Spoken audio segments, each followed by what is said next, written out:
Confession time, I have done no work at all on this Lego city for about a month, and that's because I have been distracted by my new obsession, which is medieval, pirates, Viking, castle, Lego.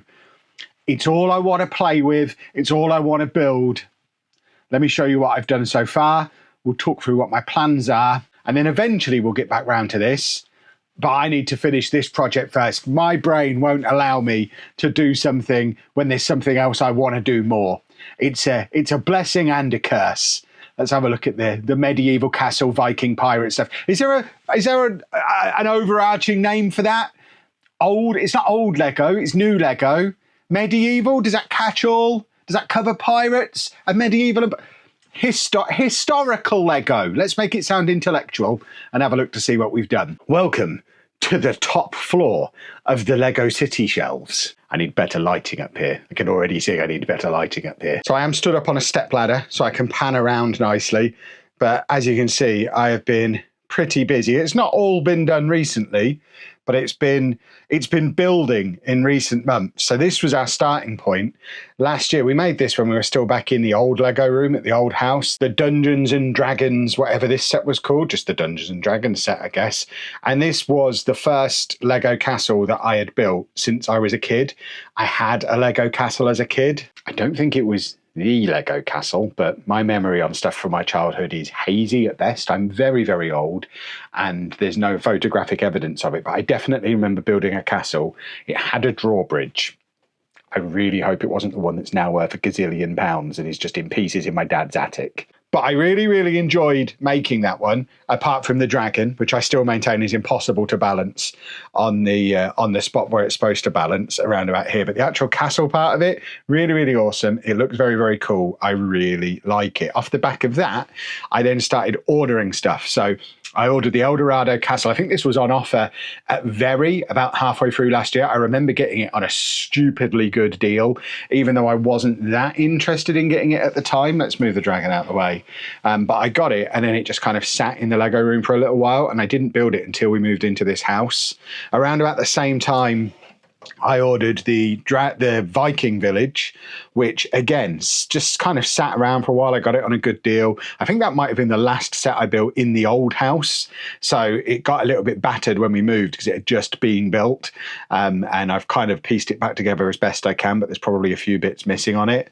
I also got a pretty good deal around about the same time on the Creator 3-in-1 pirate ship, and at the moment you could be very much forgiven for thinking there's not much in the way of a coherent theme amongst all of it, other than the fact that none of it is set in modern times. But you know I love a Creator 3-in-1 set. This Creator 3-in-1 pirate ship is incredible. It's one of my favourite builds I've ever done. I absolutely love it. I want more stuff like that. And I built that just after I built that. So I'd already kind of enjoyed doing stuff like this. The Viking thing was a nice little standalone thing, but it was a few months after the Dungeons and Dragons set. But then I did the Eldorado Fortress and absolutely fell in love because it is an absolutely brilliant set.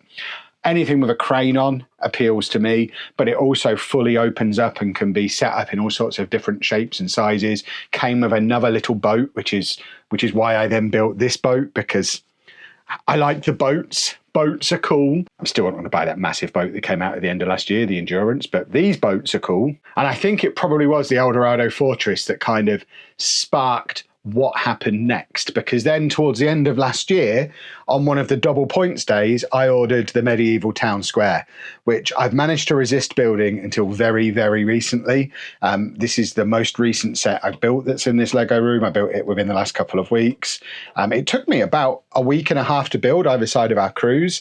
I took my time with it. I really enjoyed it. It is this entire set that spans across this whole area. So you've got basically 5 buildings as part of it, plus all these little mini builds, some really cool minifigs. There's some really nice interiors in this set as well. And again, it's got a bit of a castle element and I loved it. And I think it looks cool with the Dungeons and Dragons set behind. Yeah, the Eldorado Fortress doesn't really fit. We need some water, but we've kind of got the wet old stuff and the dry old stuff. We've even got a little bit of water at the bottom of the Dungeons and Dragons one. And I can see a scene starting to develop. And then I started rummaging through the other sets that I had in the backlog. we're heading back down the ladder now. We've seen enough up here in the dark. One of the first things I did as soon as I finished building the Eldorado Fortress was order this set on eBay. It was a retired set. It was expensive. We don't need to mention this one to Anna, even though it has got a shark in it. And as we know, Anna loves sharks, so she'll probably approve.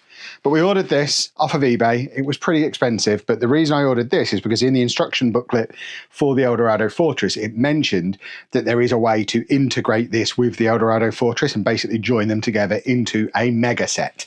It's got some really cool pirates minifigs with it and just looks like an absolutely brilliant set, which when I'm done with it, and it might well be the next thing I build, we'll join in with that Eldorado Fortress, the Creator 3-in-1 pirate ship, and we'll start to have a very cool pirates area. We can probably put the Vikings near the pirates. I only got a B in GCSE history. I assume they're roughly the same era, right? But that in itself will be cool. We could have stopped there.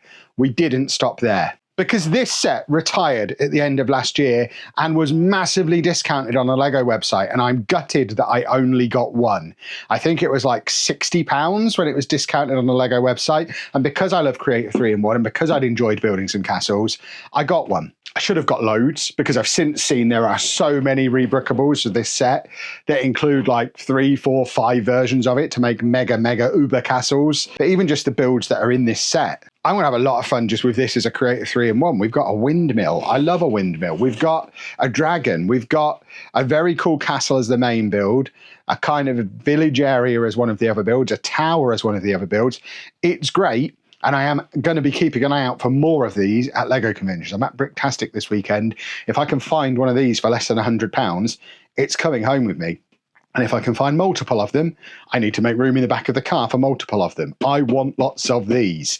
So that was knocking around in the Lego room as well. And then, of course, we get to the Bricklink Designer Program, which is all castles all the time. This is the one that I've got currently, the Ominous Isle, which was part of Series 2, which, as you can see, just by looking at the front of it, is a really nice crossover point between the pirate stuff and the castle stuff, because it's basically a castle with some pirates near it. So again, a scene is starting to develop here. I'm starting to get a vision of a pirates area that's the Eldorado Fortress and the Pirates of Barracuda Bay moving into the Ominous Isle. And the Ominous Isle is on the edge of an island. And on the island, we've then got the medieval town square. We've got the Dungeons and Dragons with the massive dragon on it. We've got the Creator 3-in-1 castle. Not only that, there are more castles on the way off the back of the Bricklink Designer Program. Unfortunately, I missed out on the Mountain Fortress from Series 1. It looks like this. It's very cool. It's another one where if I see it at a convention, I might well take the plunge. Although, to be honest, if we're buying older Bricklink Designer sets, as much as I'm loving the castles and medieval stuff, I still really want that bowling alley. Get me that bowling alley. But that's not what this video is about. This video is about my castle obsession. So I really want the Mountain Fortress, especially because it ties in with this seaside market, I want to say, from Series 4 that we've just ordered. It's part of a series. The way Bricklink Designer programs have these kind of interconnected sets by the same designers. The Mountain Fortress is one that I probably do need to pick up. But on the topic of Series 4, we obviously had the Siege Encampment, which is castle themed, plus the medieval seaside market, which is basically a castle with a medieval village inside. So again, we're now linking our sets together. We've got a castle, it's by the sea, so we've got pirates, Vikings, castles, and my medieval town square all linking together with this one set. That'll be arriving in like July time, so that's something that we can then integrate in. We've got the Siege Encampment that we can integrate in, which is compatible with that Mountain Fortress that was from Series 1 that I want to pick up, and the Lion Knight's Castle, which, if you follow us on TikTok or watch our shorts, you'll know I picked that up recently as well and haven't even shown you that yet. So again, they're all starting to integrate together. Never mind the fact that I'm recording this at the end of February 2025. In early March, we're expecting Series 3 of the Bricklink Designer Program to be dispatched. And as part of that, I ordered these two sets. The Forest Stronghold, which it's a castle, and the Lost City, which although is a modern set, it's like an Indiana Jones themed kind of thing. So it's kind of, the minifigs are more modern, but the build itself, if you took the minifigs out, that Lost City could go in any era and could be very much part of my medieval and castle area that it's just buzzing around in my brain constantly. So we've now got like 4 or 5 sets that are built, 4 or 5 here that are ready to go. Another 3 or 4 that are on the way. There's the Lego Ideas Medieval Blacksmith that I am kicking myself that I missed at the Loughborough Brick Festival, because I saw it there for £200 and was on the verge of buying it when someone bought it out from under my nose. But that's one I would love to pick up as well. And then, of course, we have this bad boy, which I picked up on the recent Double Insider weekend. The Lion Knight's Castle is definitely a set that I'm sure you've heard me talk about before. It's one that I wanted for a long time. You could never really justify taking the plunge on. Well, it's retiring this year. I'm loving castles and medieval. If ever I was going to take a plunge, it was on this double points day. It arrived this week, and look at it. It is beautiful. 4,500 pieces. And the minifigs on it are great. And similar to what we said with the Eldorado Castle, it's modular in that it can be rearranged into all sorts of different shapes and sizes. Look at the details we've got on the interior of this set. It can kind of roll itself up into being just a little fortress, or can be nicely spread out so that you can have it almost like a backdrop with stuff going on in front of it. It integrates with that siege encampment set that's part of the Bricklink Designer program. And I mean, it's even making a note on there how it is basically an updated version of some of the older themed castle sets, which obviously that's a whole thing we haven't even started to explore yet. But there's a lot of castle from the past that we could get involved with as part of this. It could become a problem. Then at the back there, we've got a complete wild card, because it's not even Lego, but my favourite toy when I was a kid was my Masters of the Universe Castle Grayskull. I absolutely loved it. And my dad got me some money at Christmas, and I saw this on Amazon. I think it was only like 60 quid. It was super duper cheap for 3,500 pieces. It's a mega set. So part of Mattel, obviously Mattel are having a big push into bricks at the moment with the Mattel Brick Shop. Masters of the Universe, I think, is going to be part of that. So it's legit stuff. It's not fake Lego. I repeat, it's not fake Lego. It's mega. But it is a castle and could be involved. So as you can see, I've got a problem, because it's a space problem. I have this project table in front of me, which I think, despite promises of Animal Crossing islands and theme parks and beaches, I think we're just going to do a medieval scene on it. Everything I do, it draws me back to the medieval stuff. You saw how bad the lighting is up there. I have to go up on a step ladder to get up there and look at the stuff. I think that's probably where this stuff will live long term. I don't know if there'll be enough space for it all to be up there long term, but I think my plan is this table is going to get a project similar to how we did the Winter Village on it. And that project is going to be, I need a catchier name for it. The project is going to be castles, medieval, Vikings and pirates and stuff. We've got those sets as the starting point. We've got these sets to add to it. Obviously, the Bricklink ones are on the way. There's more we could potentially get. Let me know in the comments if there's other sets I should be looking at, or links to really cool builds like this that you've seen. We're basically working with an area that's 2 meters by 1.2 meters, I think.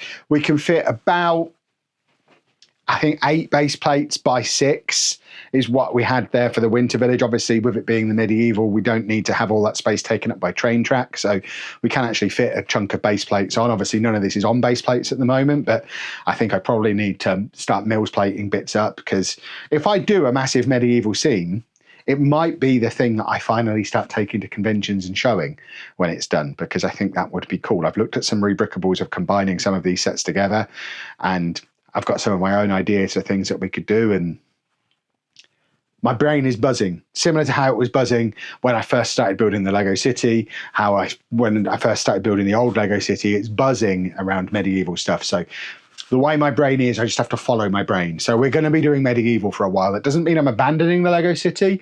I still very much want to work on it. I counted up 8 Rebrickables that I need to do to fill in that bottom shelf. I definitely want to get trains set up and running and working on this, but also at the back of my mind, I'm thinking, I'm actively looking for a place to put a Lego City. As cool as it looks on the shelf, it's not really a long-term solution. It was a short-term thing because we had to move house last year into a smaller house. I didn't have room to put a big Lego City in. I would like to move the Lego City out of the house, but can't really do it yet because, you know, money. Football Manager was cancelled, etc., etc. So I'm kind of putting a pin in it for now. I think it looks cool as is. We'll get the second shelf done. But outside of that, I think we're doing medieval for a while. It does mean the theme park and the Animal Crossing thing are pushed down the road, but we'll loop back round to them. The fun thing about Lego is You can always loop back round, and we'll definitely loop back round. But for now, it's all medieval all the time until my brain decides to randomly change its mind again. Hopefully you'll join me for the ride and share your ideas and suggestions both in the comments here and over on Discord. But if you've enjoyed this little update video that gives you an insight into just how easily distracted and tough to follow a trail of thought my brain is, leave a nice big thumbs up on here for us. Subscribe to the channel for loads more LEGO content, including, of course, a whole bunch of content from Manchester and Bricktastic this coming weekend. I'm very excited about that. I'll probably see some stuff there that changes my mind completely. I already know there's going to be some cool train stuff. I'm going to come back a train guy. I know I am. I'm going to try not to. I might come back a train guy, so this might all be abandoned by this time next week. But for now, it's medieval, and thank you for watching.